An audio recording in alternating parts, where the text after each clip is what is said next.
He never saw essentially any impact on a national level through 40 years of his efforts. He was faithful and he was despised. And eventually they threw him in a pit to try to shut him up. I see so many parallels between Jeremiah's time and Jeremiah and our time and faithful preachers today. We stand near the Holocaust. We have to be on the brink of a devastating judgment in this nation. We have gone through some quasi-revivals. There are people who would argue that we've had some revivals, that the gospel has spread, that Bibles have spread, that we're on television and radio and through all kinds of media, the gospel is going out, and yet we see no reversing of the direction of this nation.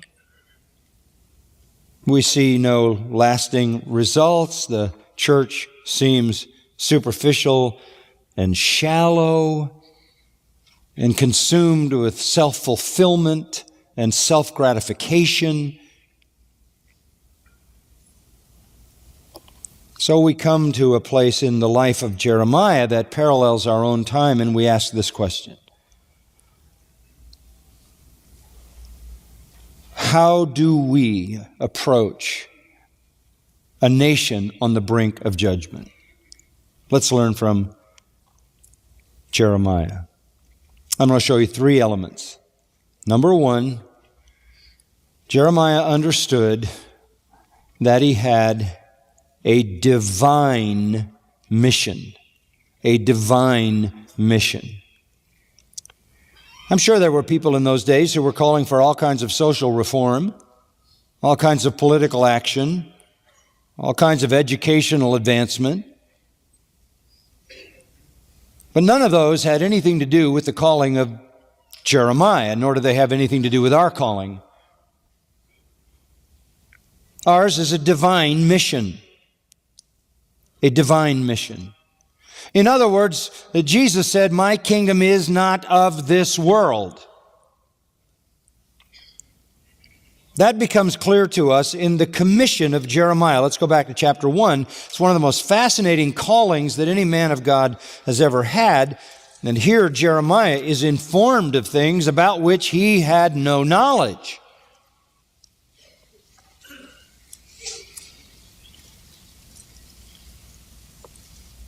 Verse 4, the word of the Lord came to me, he says. The word of the Lord came to me, saying, "Before I formed you in the womb, I knew you. And before you were born, I consecrated you.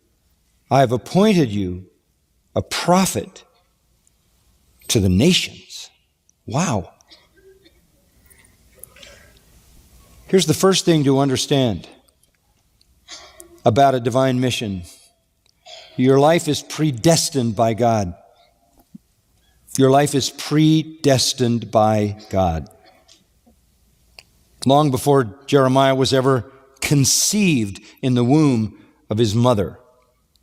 Long before Hilkiah, his father, and his mother came together to bring him life. Long before that, sometime not only before the birth of Jeremiah, before the conception of Jeremiah, but probably before the foundation of the world, Jeremiah was chosen and appointed as a prophet, not only to Judah, but to the nations. His message extended beyond Judah, and it's still extending even today across the globe wherever the prophet is read.